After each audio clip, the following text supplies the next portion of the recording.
I'm Ann Simonson, and I am making tonight's dinner, and it's a peanutty Thai vegetable curry.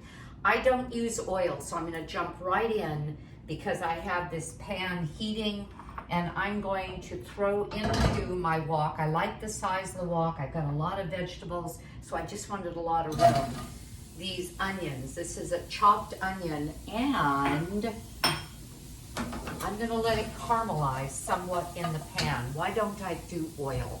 Well, there's two reasons. One, it's calorically dense, and I do live by something called caloric density and the rationale that whole foods that are plant-based, that are lower in oil, meaning not the avocados, not the nuts and seeds, are beans and grains and starchy vegetables and fruits, and I eat mainly them. They're all under 600 calories a pound. I can eat as much as I want in a day. I can eat more, way less, feel great.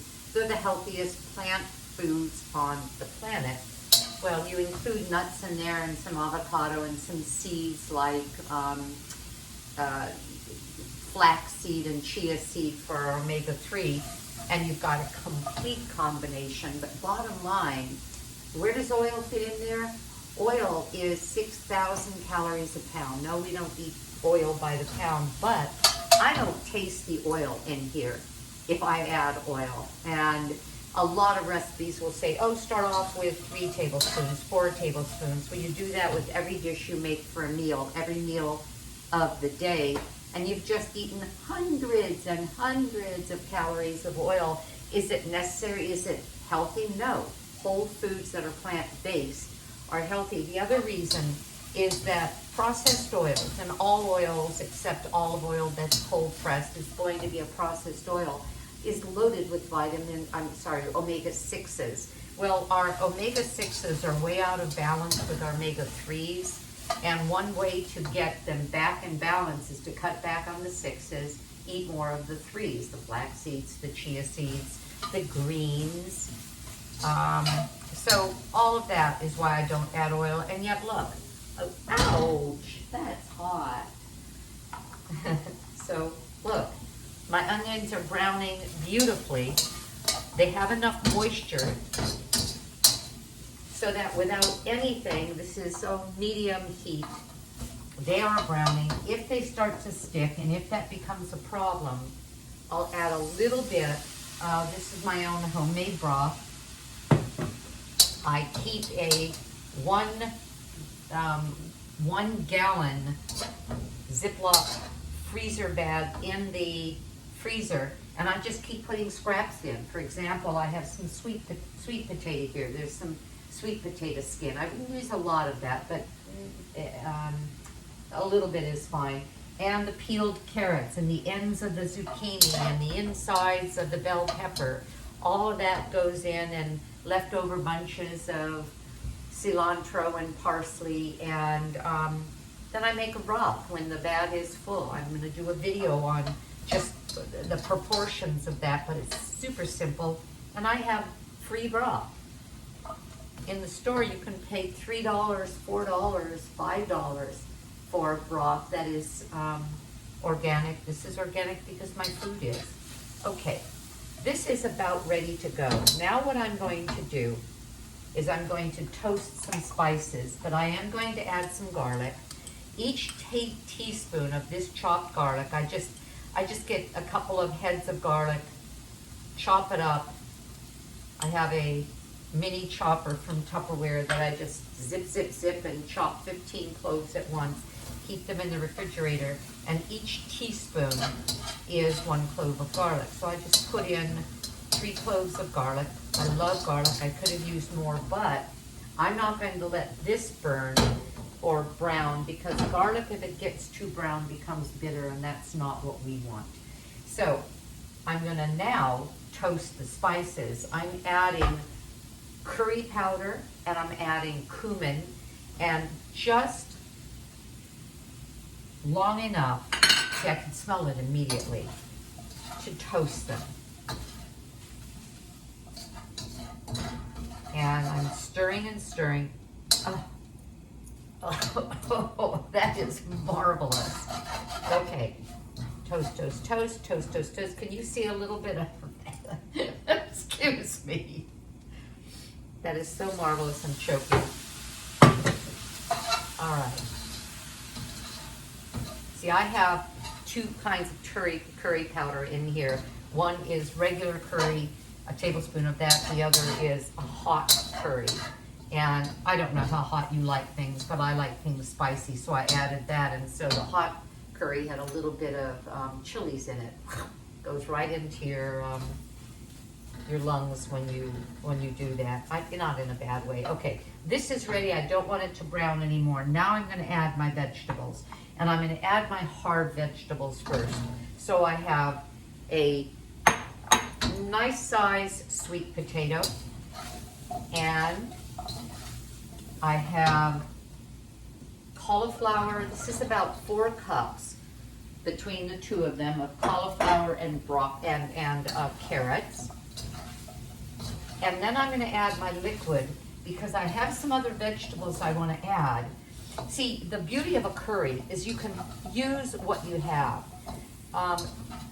The original recipe I found that I was inspired by used cauliflower and broccoli. Well, I don't have broccoli, but I do have zucchini, and it calls for red bell pepper. Of course, I'm going to use red bell pepper. I'm going to use carrots. I want the color of the rainbow in my food because every food that has a different color has a different polyphenol. Those are the chemicals that make the plant what it is, as well as nutrients. And we want the colors of the rainbow, and we want variety in our diet. So now I'm going to add a 1.5 cups of plant milk. And in this case, I use soy. The soy has 9 grams of protein per cup. So I just added, what's 9.5? 13.5 grams of protein to this. I'm also going to add chickpeas. And I cook my own chickpeas. I just buy organic, dry chickpeas by the pound. In my Instapot, I even have I think I have a video on this. Or no, it's something on my Instagram that shows that with a couple of pounds, I get a number of 1 quart freezer bags to put in the freezer after I lay them out, drain them, lay them out, freeze them on a tray, and then just kind of loosen them because they loosen very easily. They're roly-poly things. Put them in 1 quart freezer bags, and what I have is my own homemade chickpeas. I could have just left them in the broth and packaged them in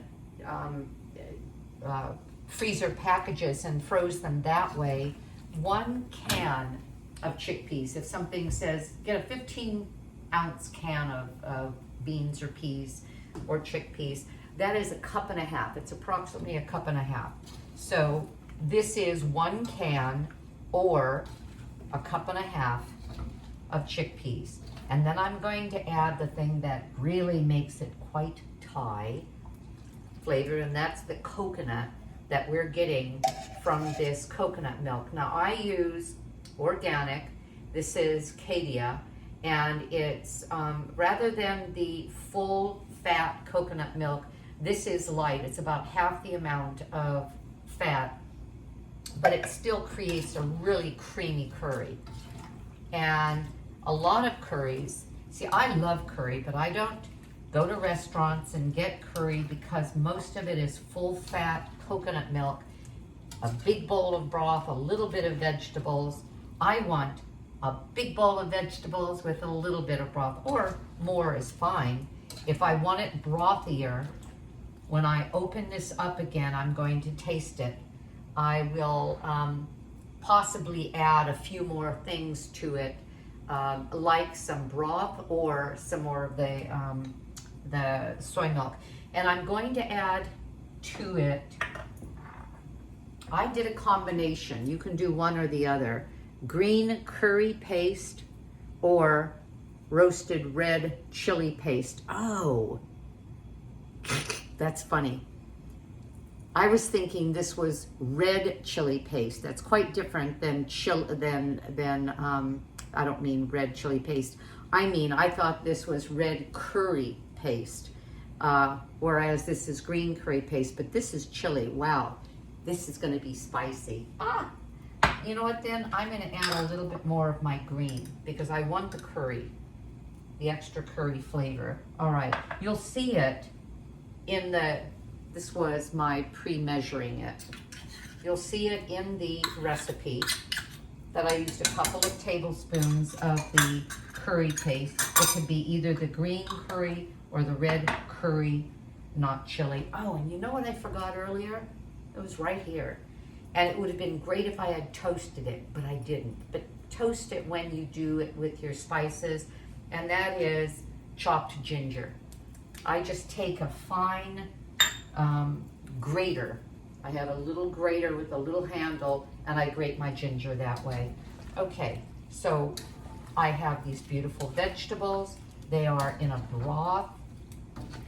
I'm going to cover it. Oh, didn't I say I was going to hold off? No, I didn't.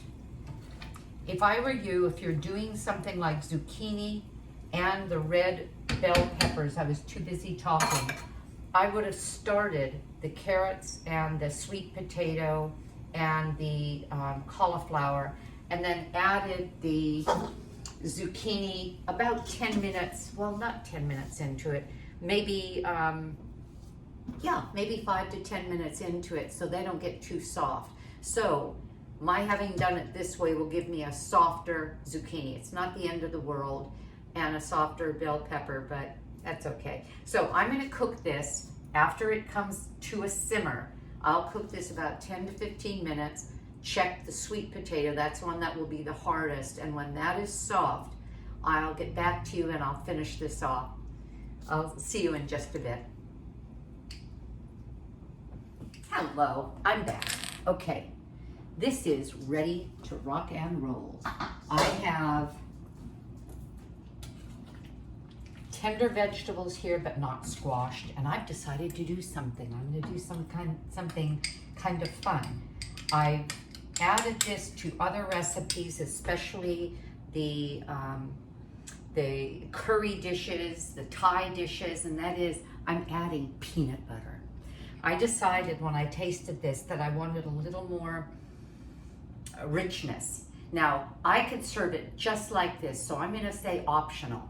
I have 3 tablespoons of peanut butter. It looks like a lot more because I took the peanut butter and some broth, hot broth, and stirred them up so that I could pour them in and that they would incorporate very quickly. And I'm going to stir it in. As I told you before, I'm going to add, and I'm not going to thicken this. I could have thickened it, but I don't want a pasty finish. I'm going to do something else. Have you ever had tomatoes that have done this? You see that poor little baby? Look, look, look. And you look at them and think, they're done. I have to throw them away. No, you don't. They are simply dehydrated. And rather than tossing them, you could put them in a pan and roast them with some garlic and use them as a sauce if you have enough of them. I have a recipe like that on my web page at nansimonson.com.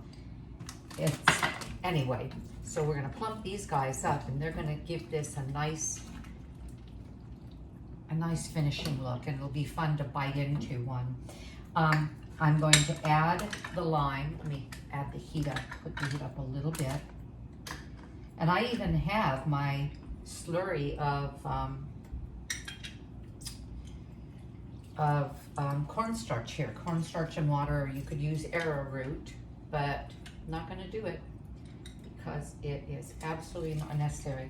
And I do think I may add a little bit of salt. If you are totally salt-free, then use a salt substitute or nothing at all. This is the juice of a lime. And you see I sort of fold it over in there. And it gets me just, well, barely anything more. Okay.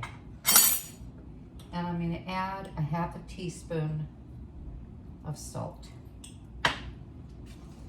Now when I serve this, because I have the peanut in here, I'm going to scatter a little bit of peanut over.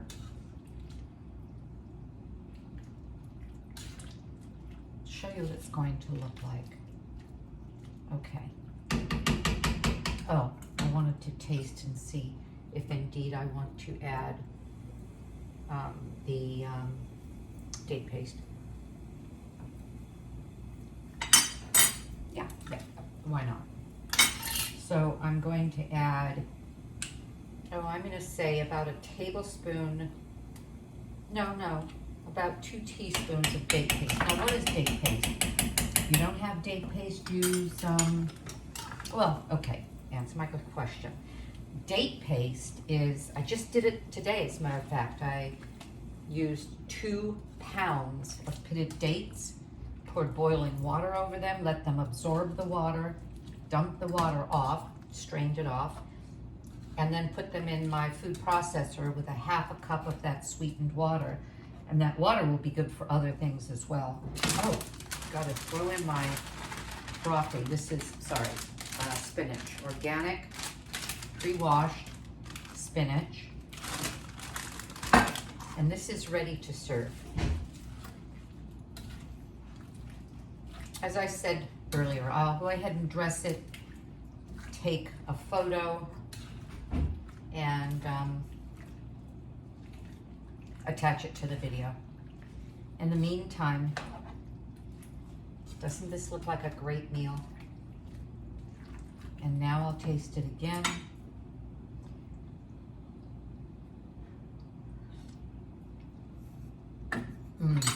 That is so nice. Yay. All right. Have a great day, because I know I'm going to enjoy this. It took not too many minutes. Oh, it took about, well, it had to come to a simmer, and then it cooked for about 10 to 15 minutes to soften the vegetables, and everything is absolutely ready now. Take care. Bye-bye.